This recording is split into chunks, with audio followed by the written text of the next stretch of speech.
आज अगर हम धर्म क्षेत्र में उतरना चाहते हैं तो सत्यार्थ प्रकाश को पढ़ना ही होगा, दूसरा कोई उपाय नहीं।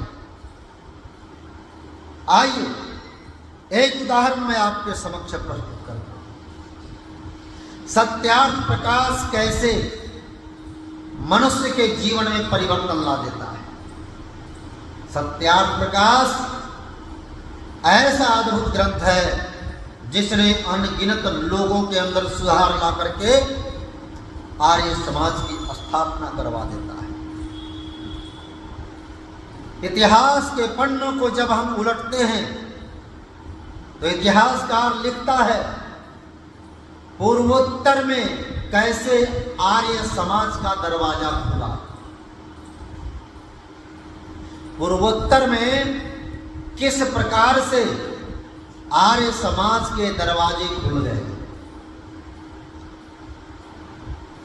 महर्षि दयानंद सरस्वती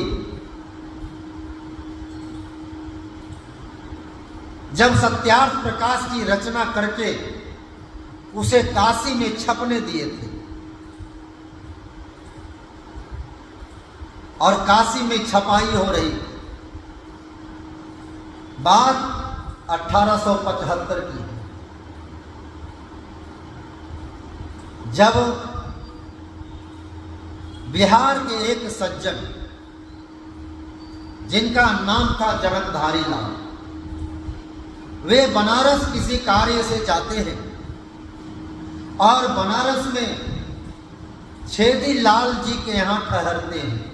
चूंकि छेदी लाल जी पहले दानापुर में रहा करते थे, उनसे मित्रता हो गई और उन्हीं के घर पे जनकधारी लाल जी ठहरे हुए थे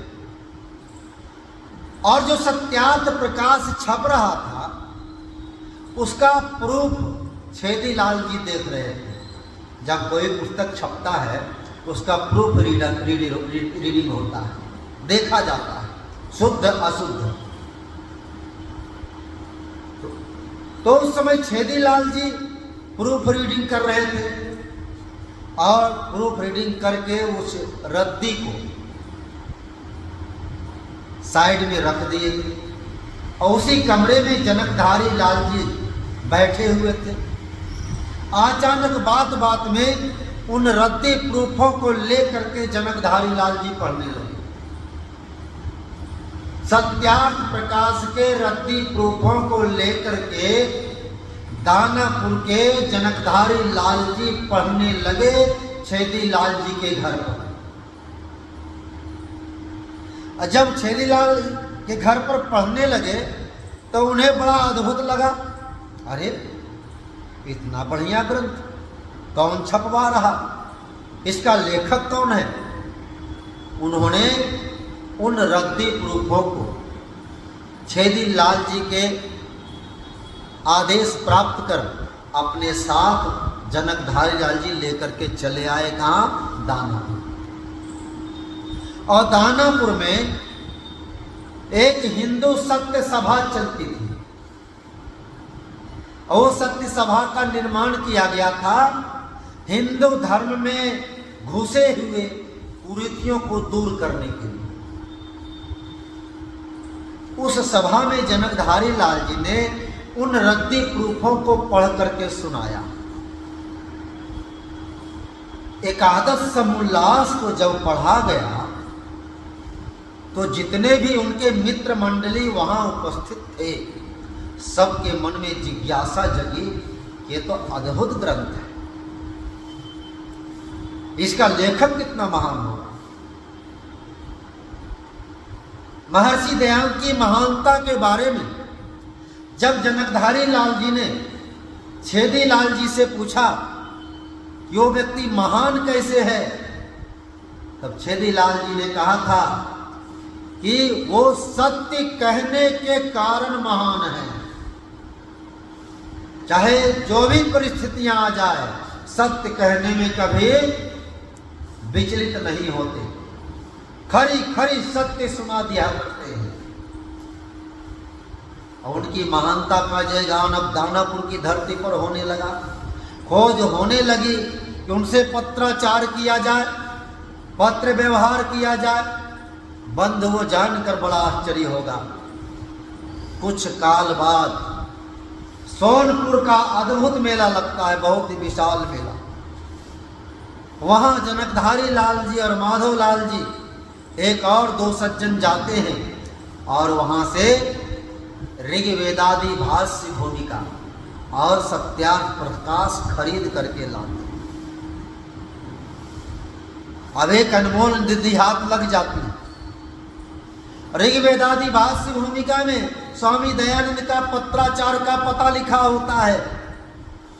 अब उस पत्राचार के पते से बाबू माधव लाल जी पत्राचार प्रारंभ कर देते हैं। और जब पत्राचार प्रारंभ कर देते हैं, स्वामी दयानंद के पत्र आने लगते हैं। वे हिंदू सत्य सभा की बात करते हैं, स्वामी दयानंद आर्य समाज की बात करते हैं। स्वामी दयानंद आर्य समाज के नियम उपनियम माधव लाल जी को भेजते हैं और कहते हैं कि माधव लाल जी सदा प्रसन्न रहो, आप हिंदू सत्य सभा का नाम आर्य समाज रख दो। आर्य मतलब श्रेष्ठ होता है, श्रेष्ठ लोगों का समाज बनाओ और वेदों का प्रचार करो। अगर सनातन धर्म की रक्षा करनी है तो आर्य समाज की स्थापना करनी होगी। आप हिंदू सत्य सभा को आर्य समाज के रूप में परिवर्तित कर दो। और उन्होंने उस पत्र के साथ आर्य समाज के नियम उपनियम सारे भेज दिए। और दानापुर की धरती पर वहाँ के जो सज्जन थे, हिंदू सत्य सभा के मित्र लोग, सबके सामने ये पत्र पढ़ करके सुनाया गया। लोगों ने एक स्वर में आवाज लगाया, जो बोले सो अभय, वैदिक धर्म की जय। और स्वामी दयानंद के इस विचार को लोगों ने प्रसन्नता पूर्वक स्वीकार कर लिया। और अप्रैल महीने में अप्रैल 1878 में आर्य समाज की स्थापना कर दी गई स्वामी दयानंद जी के आदेश से। और दानापुर आर्य समाज पूर्वोत्तर का द्वार हो गया। पूर्वोत्तर में आर्य समाज के प्रचार का केंद्र बन गया। वहां से संपूर्ण बिहार में आर्य समाज गतिविधि करने लगा। वहां से बंगाल तक उसकी सुगंधी फैलने लगी, आसाम तक उसकी सुगंधी फैलने लगी, झारखंड तक उसकी सुगंधी फैलने लगी। दानापुर में जैसे ही आर्य समाज का निर्माण हुआ, वैसे ही बंगाल, बिहार और झारखंड, इन समस्त राज्यों के लोग दानापुर जाना प्रारंभ कर दिए और आर्य समाज से जुड़ना प्रारंभ कर दिए। और पूर्वोत्तर का सबसे पहला आर्य समाज दानापुर बना।